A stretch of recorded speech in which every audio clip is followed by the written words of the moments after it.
on some of the points from last time that we went over that I want to continue to emphasize, especially as we look at this and just in general as it involves critical thinking. And to me, one of the most important points was, as I said before, even as it involves Judaism, is you have Judaisms, plural. Zionism was a plural entity. There wasn't just one way of looking at Zionism. You had, within Zionism, arguments about how to do what they wanted to do, with not always a lot of agreements, and sometimes very bitter disagreements. And that is important because, especially in today's American, heavily politicized way of looking at the world, we love to generalize people into groups. It happens even on the conservative side, even though the conservatives will blame leftists or Democrats. So that's a leftist way of thinking, but conservatives do the same thing. That we will generalize people into groups and use that as a picture of a whole group without realizing that there's nuance and layers and intermixing and people with different motives and so on and so forth. And so same thing with the nation of Israel and its beginnings with Zionism, plural, and things like that. Because as we're going to see in part today and then again in the third part, there were some people within Zionism who were brutal. There were some people within it who did commit massacres. But that wasn't all of them. And again, even when those things happened, there was infighting inside about those things, like, what are you doing, type stuff. So we're going to look at one particular example of that today. Another aspect was also to talk about the fact that as it involved the beginnings of Zionism, one of the main foundational aspects of it was this was a means of protecting the people.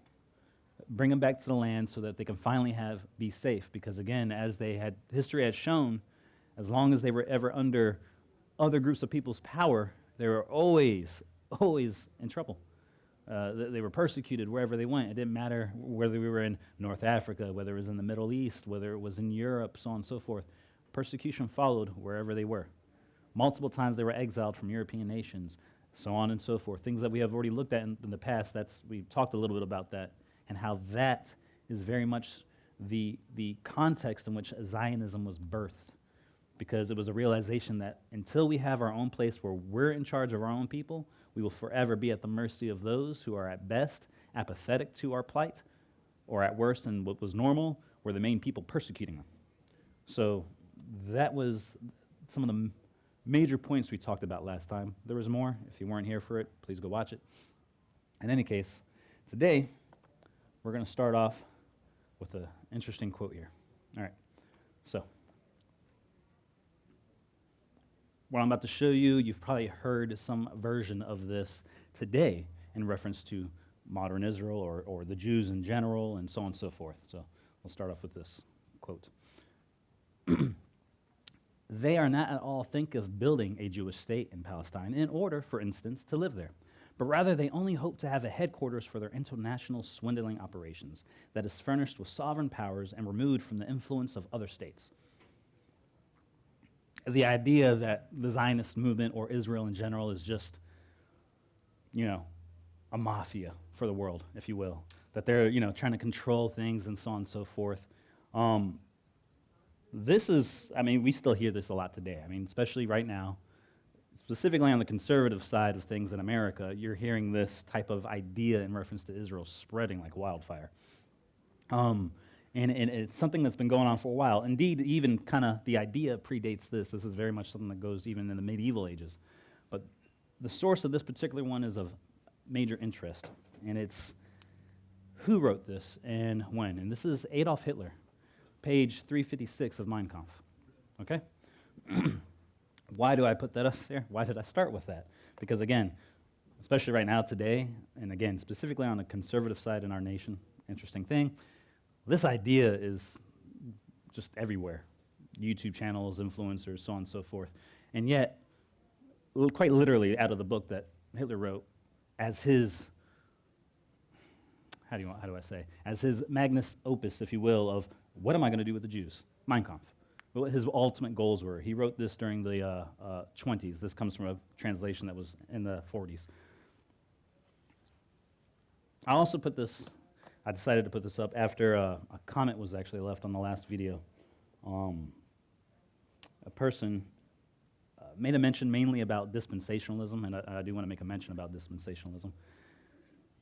As it involves, specifically here in America, Christian faith, dispensationalism has had a lot of influence, for sure, there's no doubt. And a lot of people mistake that the idea of Israel having an end times role in eschatology or anything like that, or that Christians should have any kind of love towards Israel, be it the government or the people, and obviously there's arguments to be made there that they shouldn't necessarily have it for the government and so on and so forth. But the idea that the Jews in general have any kind of position to play in the end times, a lot of people here in America mistake that this is a dispensational, specific and unique thing. Like before dispensationalism, no one believed this. One of the things we talked about last week, I named some names of various people. Two of the bigger ones I mentioned were Jonathan Edwards and even Charles Spurgeon. People who predated dispensationalism by over 100 years believed that the Jews, and eventual regrouping of them into a nation of Israel, would have an impact in the end times. That is not unique to dispensationalism, despite what a lot of people believe in a lot of churches. Dispensationalism has some things that are unique to it for sure, usually a pre-trib rapture, the idea that God deals with people or groups differently over specific dispensations or eras of time. These are unique to dispensationalism. But just like the idea that Messiah, Yeshua, is the Savior of the world, that's not unique to dispensationalism. The idea that you should, read your Bible and take it somewhat literally is not unique to dispensationalism, nor is the idea that Israel has any kind of part to play as it involves eschatology or as it involves God's plan and overall for the world, is not unique to dispensationalism. All right, there's a lot of people, especially on the Reformed side, that tend to bring that up as an accusation of, you only believe that because of dispensationalist theology. That stuff predates dispensationalism by a long, long time. In any case, something else said in the comment at the very end was this idea that Israel is just a mafia bank. So that's what inspired me to utilize this quote, because that idea is spread through a lot of people in our nation. But I just kind of want to show the spirit behind the idea. People might not intend to be, having the same spirit that Adolf Hitler had, but it's very much the same ideas he had and his excuses for what he would have ended up doing during the Holocaust. Funny enough, there's a podcast. Somebody have a cell phone over here or something. I hear you, and I can't hear the. There's a room in there. Oh. Talking. Would you mind closing the door, maybe? Yeah, that's fine. There's a podcast group who is fairly big around the world and whatnot, and they had a couple people on there. One of them ended up bringing up this idea that, people don't ask. I mean, maybe Hitler had a reason why he was doing what he was doing. Maybe the Jews did something to him, and he actually was, justified, insinuating this idea. And the host was just all smiles because he was just loved the idea that this was brought up as they started having a conversation. Everybody was like, yeah, maybe there was a reason for that. Maybe people don't know their history, blah, blah, blah, stuff like that. And it's like, oh my God, that's the type of stuff that gets spread around when people don't know their history. Ironically enough, yeah, that's true. But in any case, I'm going to overlap a little bit of where we left off last time. We ended in kind of like 1948 with the War of Independence. A little bit before that, I wanted to go over a few things. So starting in the 20s, there was, with England announcing that they were going to do the Balfour Declaration, that they were going to eventually try to establish some type of Jewish state of some sort after World War I. There was some riots and stuff that would start to happen during the 20s. Typically, from the Arab population, it would start, and as I said last time, you can kind of understand the mentality. Some of them were upset about this, especially since there were many Arab entities who were helping the British against the Ottoman Empire and were expecting something in return. Not just in the land of Palestine, but in other areas like Jordan and so on and so forth, which eventually Jordan was separated out to be its own place. The Jordanian kingdom as we know it today was created by the British. Well, we're going to try to keep questions as usual and comments for the end, just so I can flow through and get to this stuff, okay? But we'll get to you. And so, in particular, 1929 was a fairly big riot that happened in Hebron, where you had one of the older Jewish communities of the time. It was a few hundred years old. A lot of Sephardic and Mizrahi Jews were there, and some Ashkenazi. Um, that community was more or less demolished, and thankfully, those who survived it were saved a lot by some of their local Arabs in the area who hid them in their own houses and stuff like that. Almost a precursor to what would happen for a lot of Jews who survived the Holocaust. People hid them in their attics and their basements and so on and so forth. This was kind of what was happening there. They didn't really have attics, but yeah. This was a trend that was beginning to grow. And there was a response then by some of the Jewish groups in the land to these kind of things, because this was by far one of the worst ones to happen by that point, and was only getting, escalating. So as a result, they would end up making some defense groups. But with all this as well, you had the reality that on the economic front, the land was also beginning to boom more. All right? To this time, more or less, we had looked at this a little bit last week, before they started coming over there and joining in with some of the Jews who were already in the area, the land was more or less desolate. You definitely didn't have much in the way of usable land for agriculture or anything like that. But by this time, agriculture is starting to boom. They've been there now for a few decades. Working the land, making canals, so on and so forth, making it more productive. And you also had an influx of Arabs moving into the area. A lot of people sometimes don't talk about this fact, but it's not as if the Arab population, by the time we get to 1948, was 100% indigenous to the area. You had well over 100,000 Arabs who had moved to the area over this time because jobs were being formed. There was economic opportunity happening in the area. The reality is there were a lot of Arabs who worked side by side with the Jews that were there because there was a place they can go, work, make money, provide for their family. Just like happens anywhere where there's any kind of economic boom, be it the United States or so on and so forth, people go to where there's work to be done. So this was happening, but in all this, especially in the 20s, you started having this escalation of riots, and the Israelites started to form defense groups. The ones of note, the main three that would go on to have a huge effect, both good and bad, are these right here. You have the predecessor to the IDF, the one that would become the IDF, it's the Haganah. They were established in 1920 in particular with some of the things that were beginning to happen then. In the aftermath of things like Hebron and the massacre that happened there, you had a couple other groups that started to get established. The Irgun, established in 1931, all of these were militia groups meant to kind of defend their local areas. But the Irgun was a break-off from the Haganah. The Haganah had a very much a defensive first mentality. They weren't trying to be on the offense. The few times they went on offense was because there was an immediate danger to whatever particular town or village they were looking to defend or region. Well, some thought this wasn't good enough. They needed to be more offensive in how they did things, and they couldn't wait for the potential attack. They needed to be more proactive, for better or worse. That was this group, Irgun, which was heavily inspired and led by Zev. We talked about him as one of the types of Zionist. We talked about that last week. This group, to give you an idea in biblical terms, was very similar, or would become very similar to the Zealots that we know of during the time of Yeshua, during the time of the first century, all right, with the Romans and whatnot. They were known for being aggressive, even going into essentially terrorist-like acts.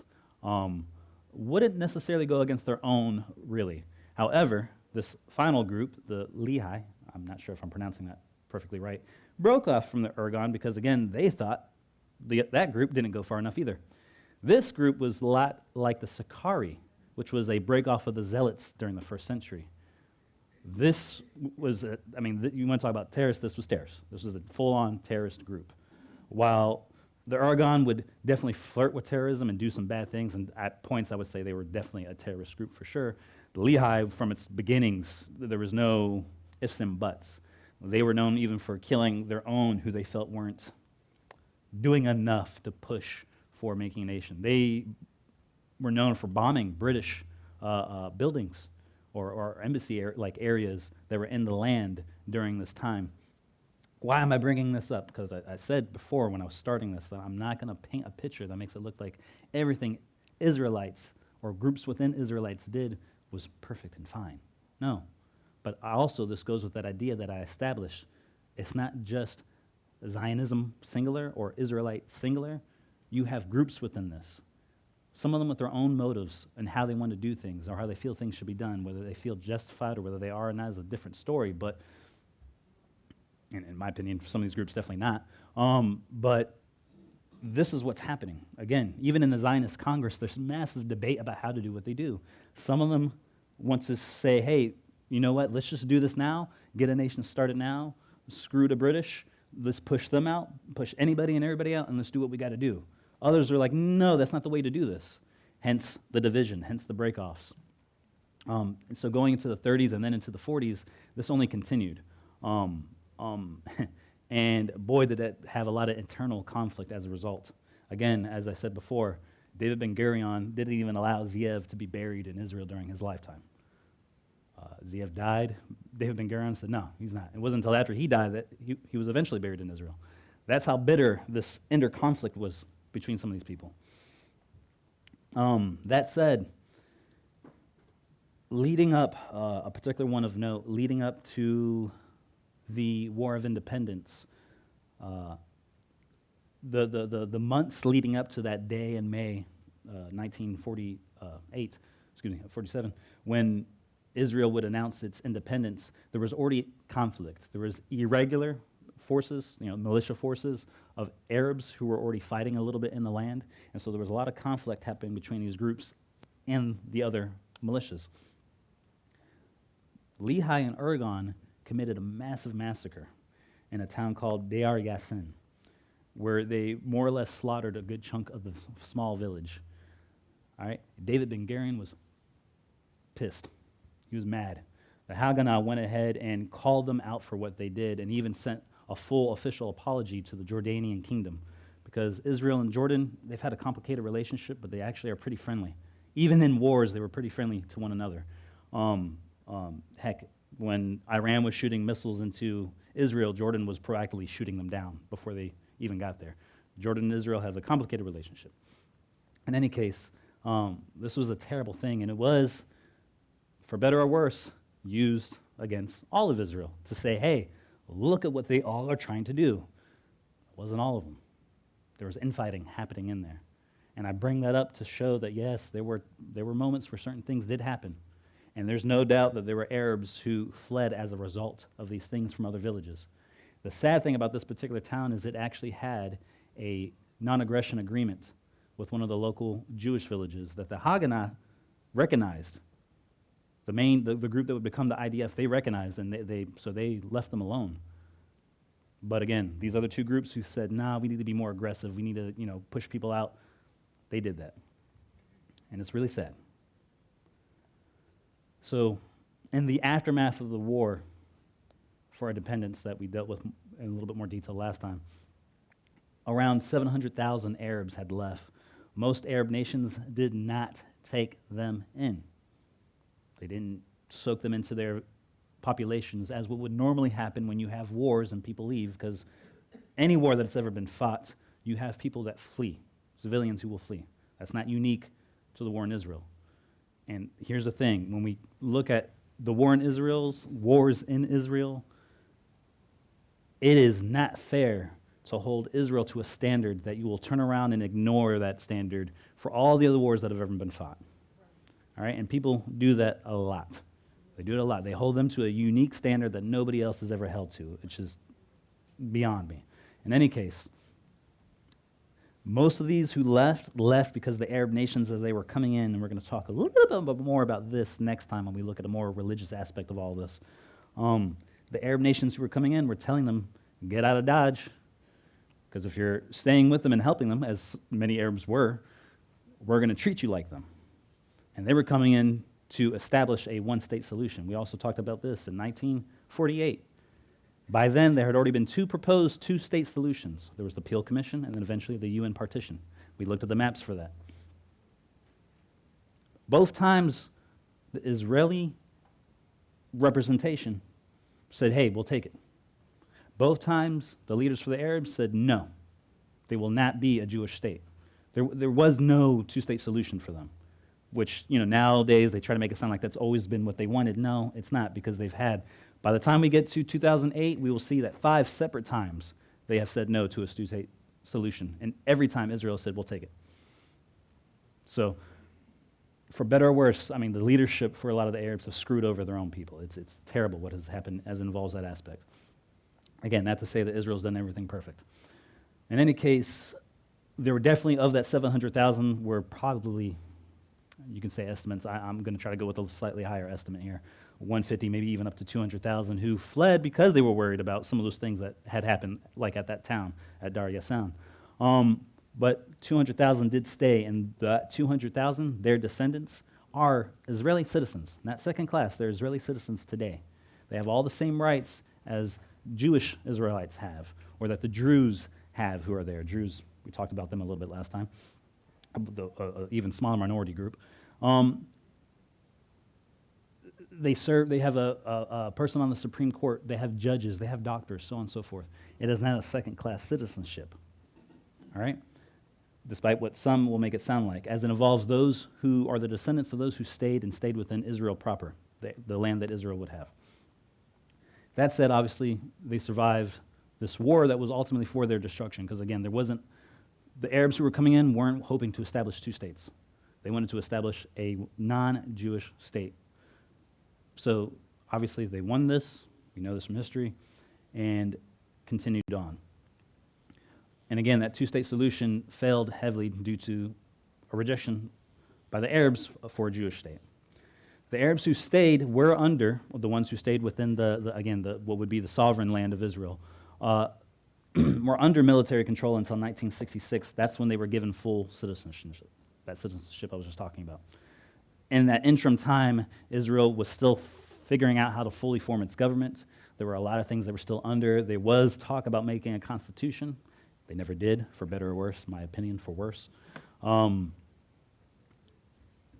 other aspects of the Israeli government that was still trying to form. And so during that time, with a population that they did question, because you did have those who were there that might have still not been for them, they weren't sure what to do, and they were trying to figure that out. By 1966, though, they did give them full citizenship and try to fix some of those things.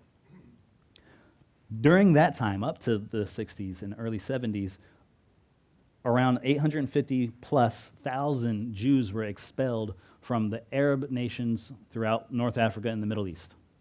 Why do I bring this up? Because it is a higher number, by some estimates, the same number of Arabs who fled, and in some cases, yes, were expelled from the sovereign land of Israel that Israel would gain. But what was the difference? Israel took every single one of those in and included them into their government, into their civilization, to the state that they were forming. The Arabs I was telling you about, none of their Arab states accepted them in. They kept them in a refugee status, which is a terrible, terrible thing. But it was also an ace in the hole, if you will, for some of these Arab nations, because the politics behind it was it allowed them to start making a narrative.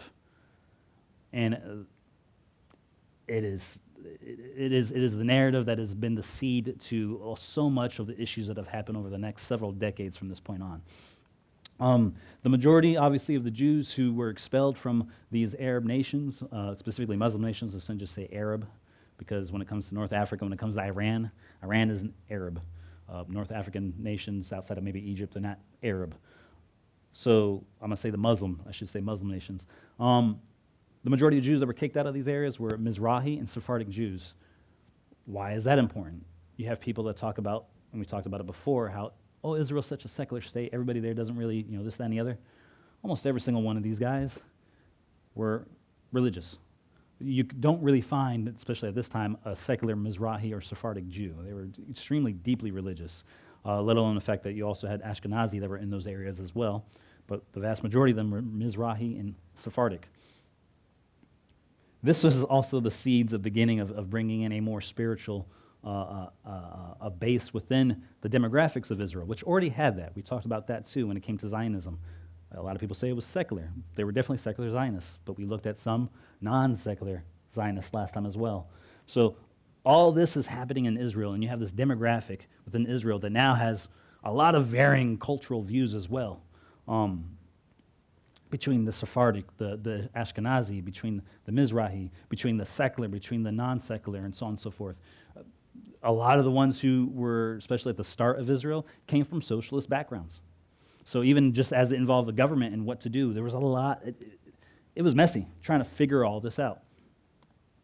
And over the next decade plus, that was something they were doing, and still kind of today doing, if you actually pay attention and know about internal Israel politics, still a fight that's happening today, where you have the equivalent of what we would call leftists today in America, because here that's how we look at things. You got the leftists, you got Democrats or classical liberals, and then you got conservatives, and that whole spectrum going from left to right.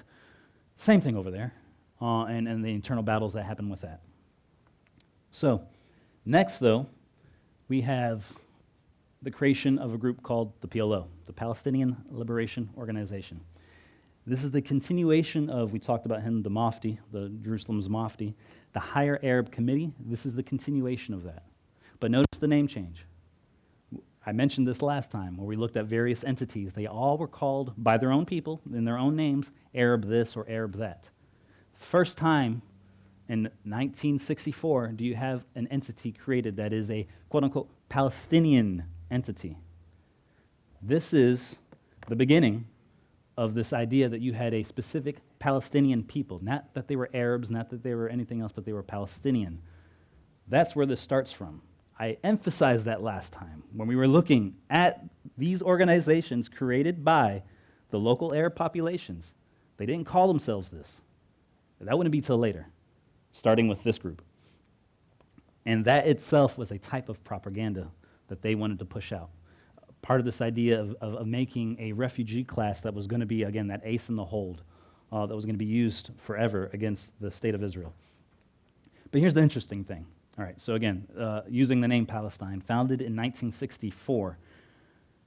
At that time, this was a group that was founded and were entities within what is Gaza and the West Bank.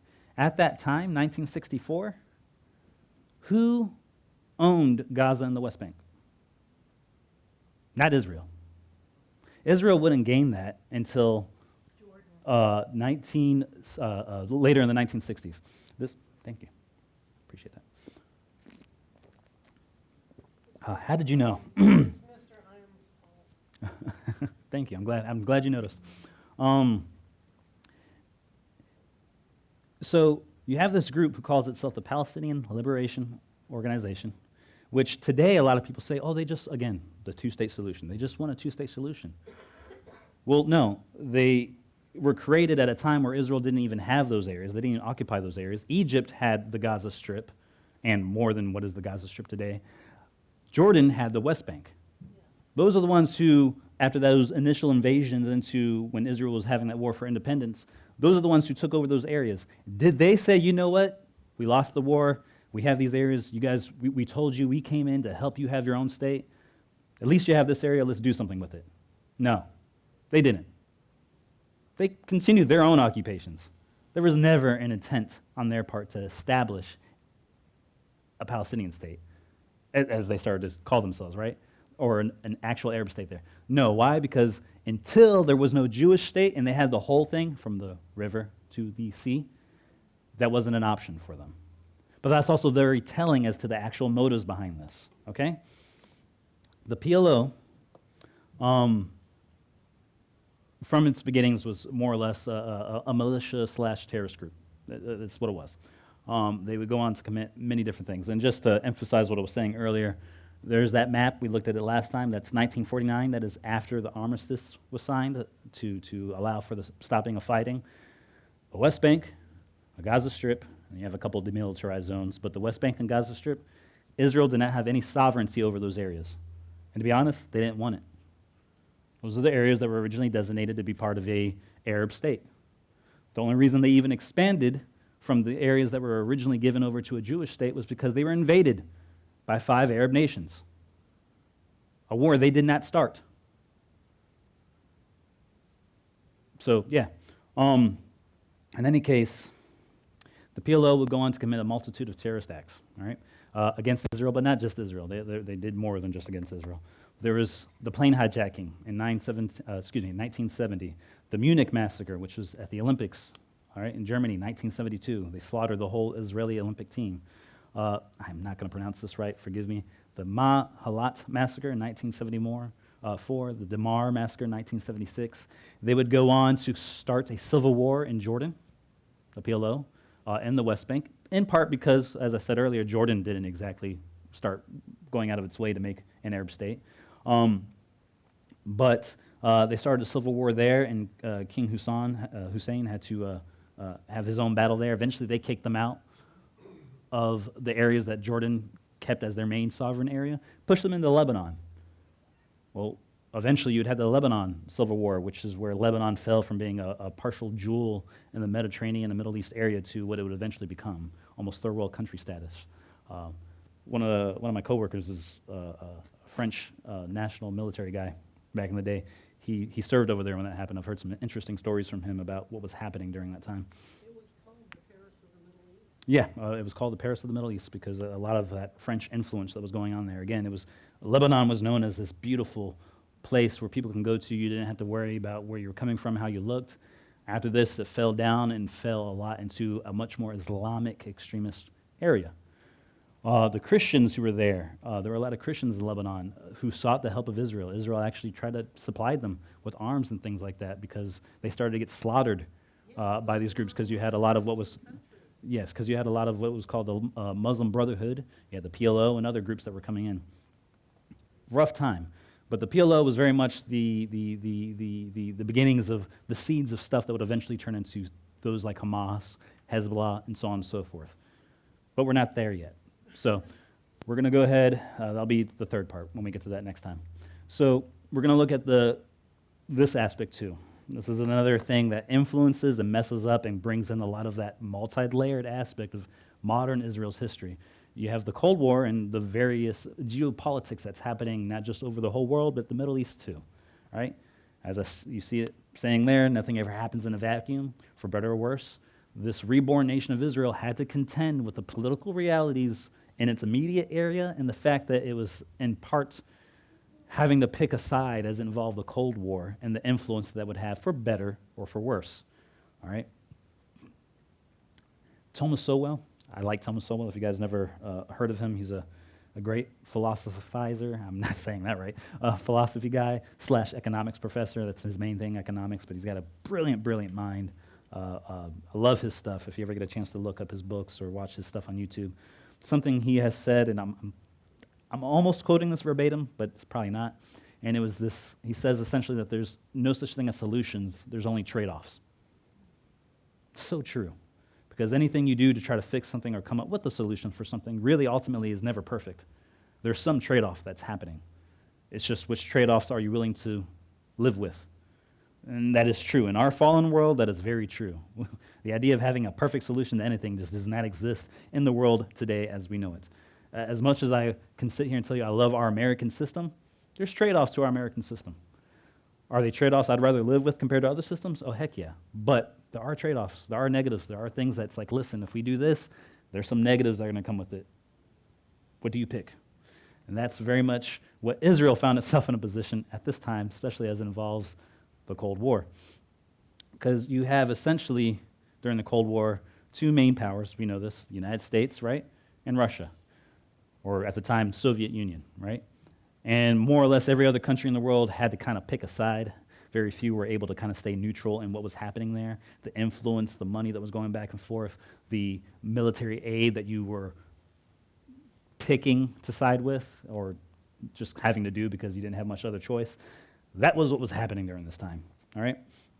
And so initially, ironically, the Soviets supported the idea of the nation of Israel. They even voted for them in that the UN partition. And they were hoping because, again, like I said, there were a lot of socialist-like or full-on socialists who were part of the beginnings of that formation of the Israeli government. They were hoping to have an ally in the Middle East because, especially at this time, what was a major resource in the Middle East?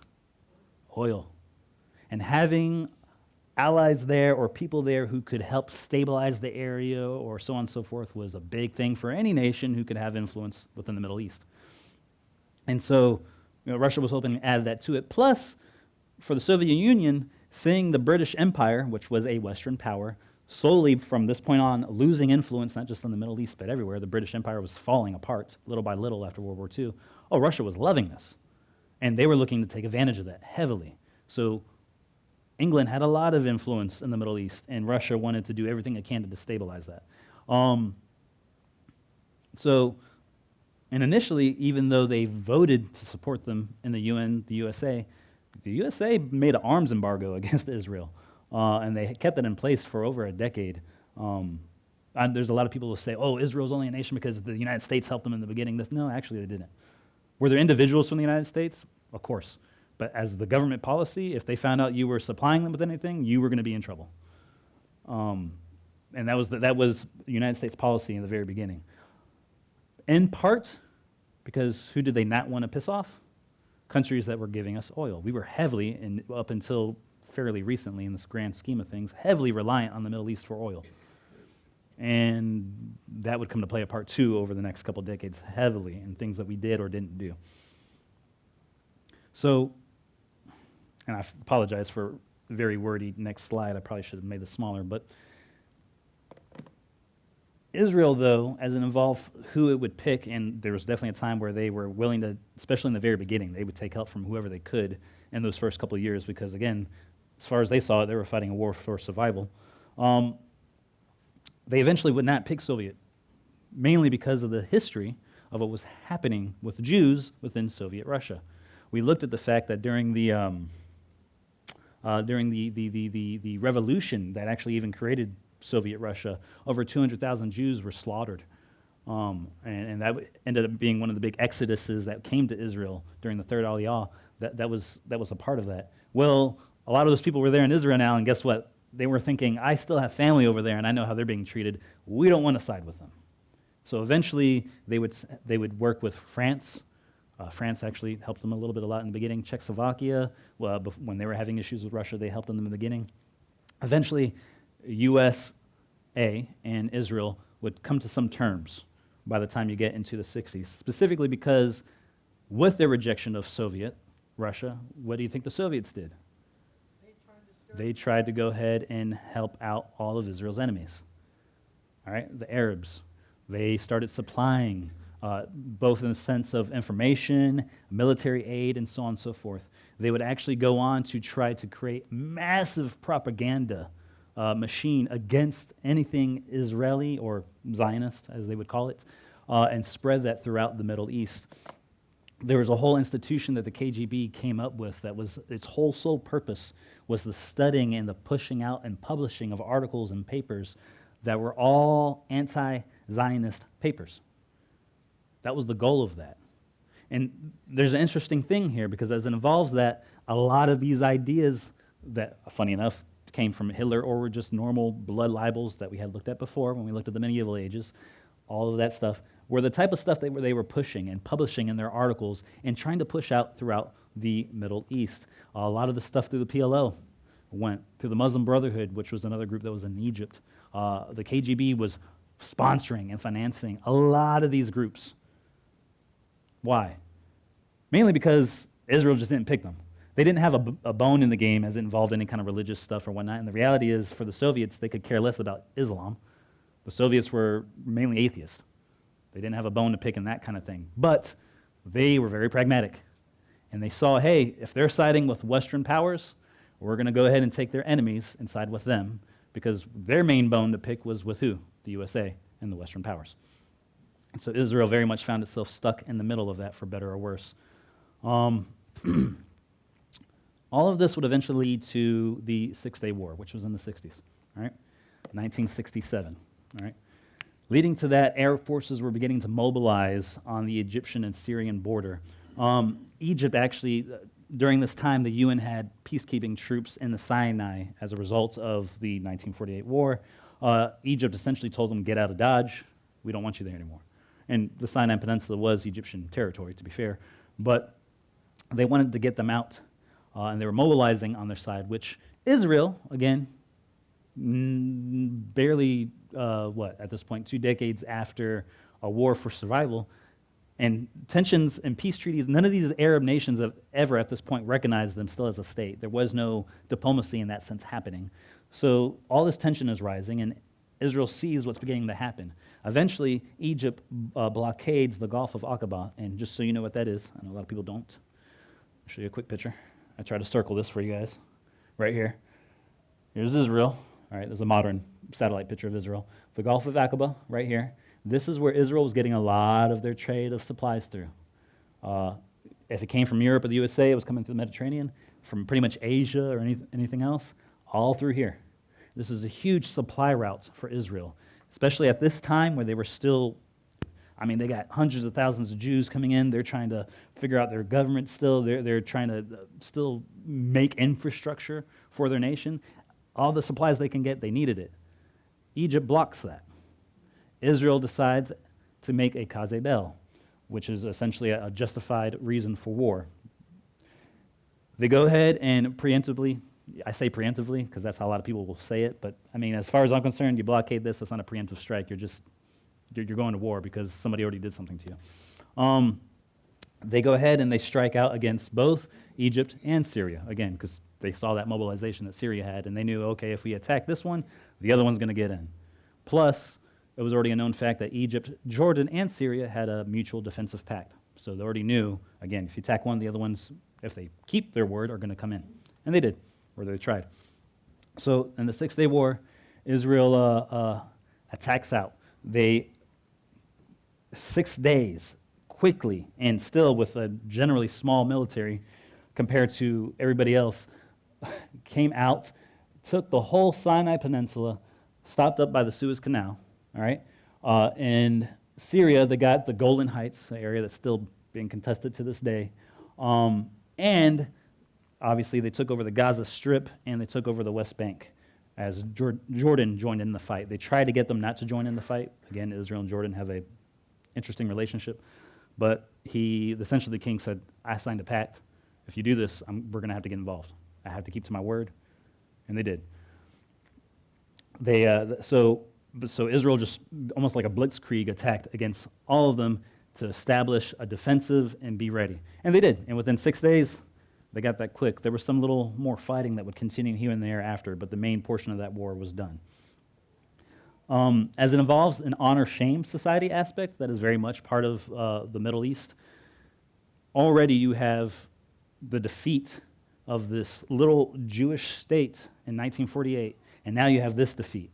For the Arab world, this is shame upon shame upon shame and cannot be allowed. Again, a Middle Eastern way of thinking. It's not just the Middle East, there are other places that are like that, but this is something that I guarantee you Westerners, we still can't wrap our mind around for whatever reason. We've been dealing with it for decades, but this is a very hard thing to deal with. But with this was the full capture of Jerusalem. At this point, they didn't have it. They did not have it. After this, they had Jerusalem in full. Why is that important? There was a massive spiritual wheel-awakening that happened with that moment as Israel finally had Jerusalem, and for the first time in well over 1,000 years, with the sovereignty over Jerusalem, they were able to hold the feast with massive pilgrimage of Jews to Jerusalem, to the Temple Mount area, to that Western Wall for the first time under Jewish sovereignty and well over a millennia. This was huge, and the spiritual impact of this was huge. There is something with God's physical people in the land, and it's prophetic. We looked at this multiple times in the past, this idea when we looked at Ezekiel, we looked at Jeremiah, we've looked at Zechariah and others, where, especially with Ezekiel, the valley of the dry bones, God starts to bring the dry bones together, but it still doesn't have life into it. But everything's being brought together. Eventually, he breathes into it. This order of how that works, that's just one example. There are others, but prophecy-wise, but this idea of God bringing his people to the land as a means of then fully dealing with them more there. All right? We looked last time at the fact that as involves what we would today call Messianic movement or Messianic Jews, that even in the 1800s, you had multiple a plethora of Jews, especially ones who were rabbis and things like that, who were coming to faith in Yeshua and were having impacts. We looked at the list of that. One of them was still alive at this time. And so you had a rebirth in all of this of also the modern, what I call the modern messianic movement coming into a full rebirth. Again, you already had people before that, you had groups before that, but this is very much the direct effect, if you will, to today's modern messianic movement. And this happened as a result of that. One of those guys I had on that list last time, his name was Abram Pojek, who died in 1963, so he didn't get to see this, but he was in Israel. He was a Messianic Jew in Israel before this war, and he was already planting seeds and helping to build very small, and when I say small, think a couple families worth here and there, communities of Messianic Jews. Again, what we would today call Messianic Jews. He was a Holocaust survivor, and he has a very interesting story about how he survived that. A lot of miracles are attributed to it. In any case, he was at the time what would have been called a Jewish Christian. You also have, after this 1967 takeover, by 1972, David H. Stern, who would come to Messiah. Some of you know who he is. If you know anything about the Complete Jewish Bible Translation, he is the one who authored that, a Jewish person who went ahead and wrote a direct translation of both the Tanakh and then eventually the New Testament, trying to keep the Jewish idioms, the Jewish terminology and things like that heavily involved in his translation, eventually calling it the Complete Jewish Bible. Why? Because he was also trying to minister to his people, and he wanted to make a point.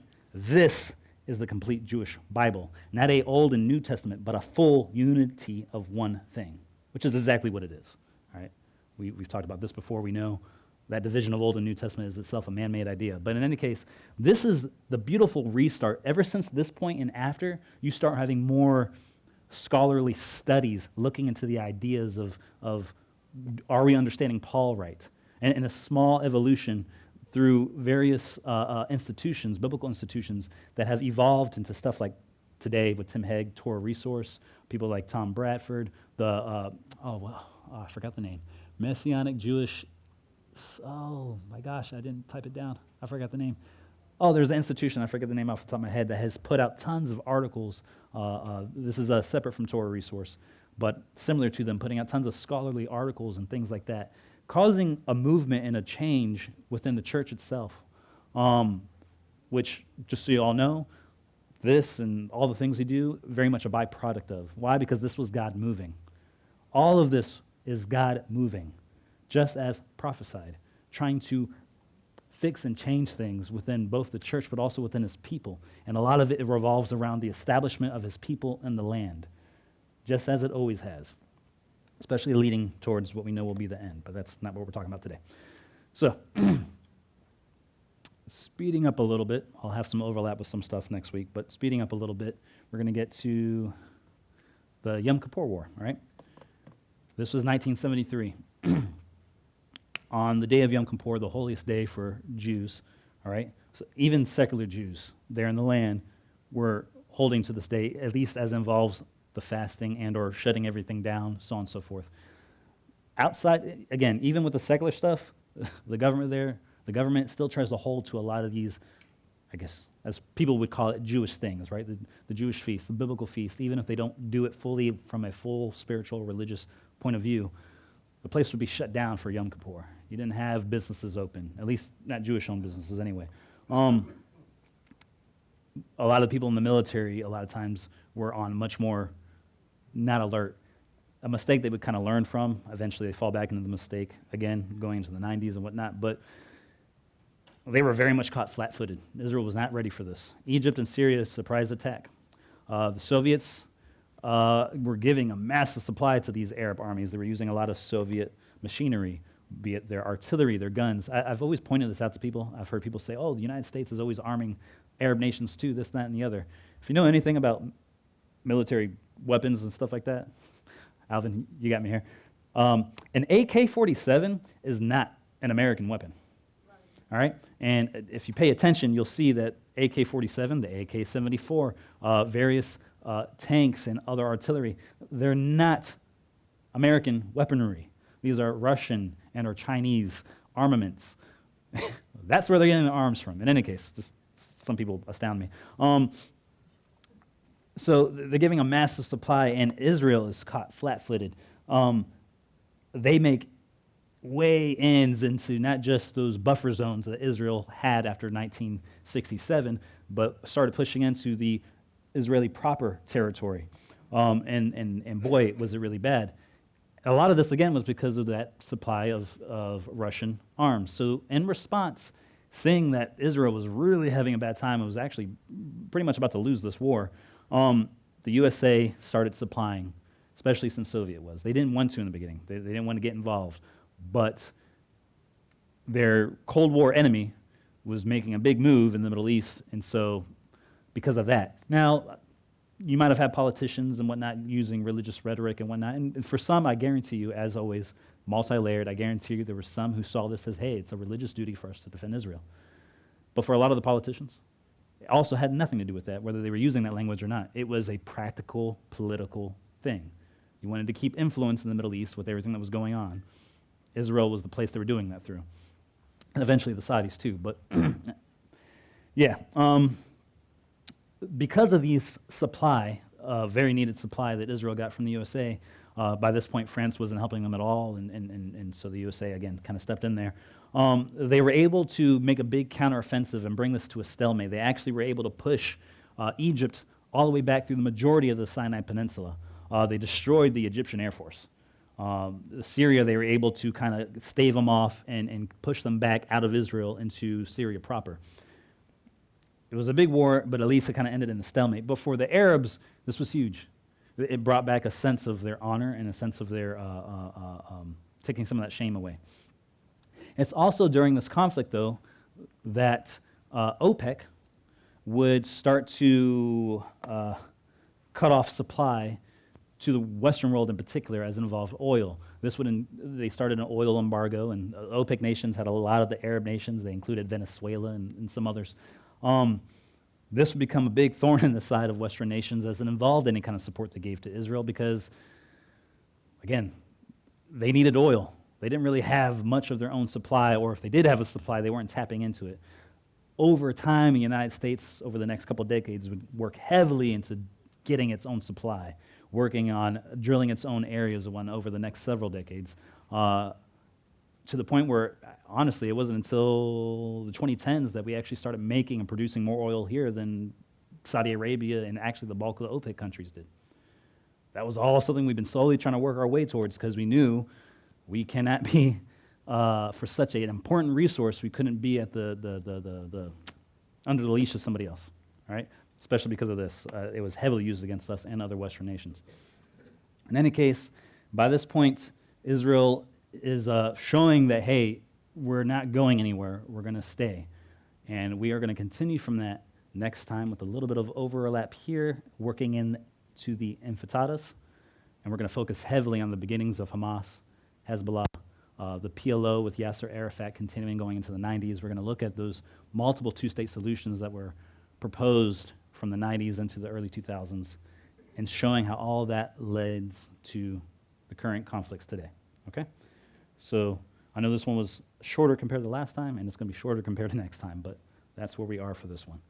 I will open it up for Q&A and also a little bit of discussion. We're going to do what we normally do.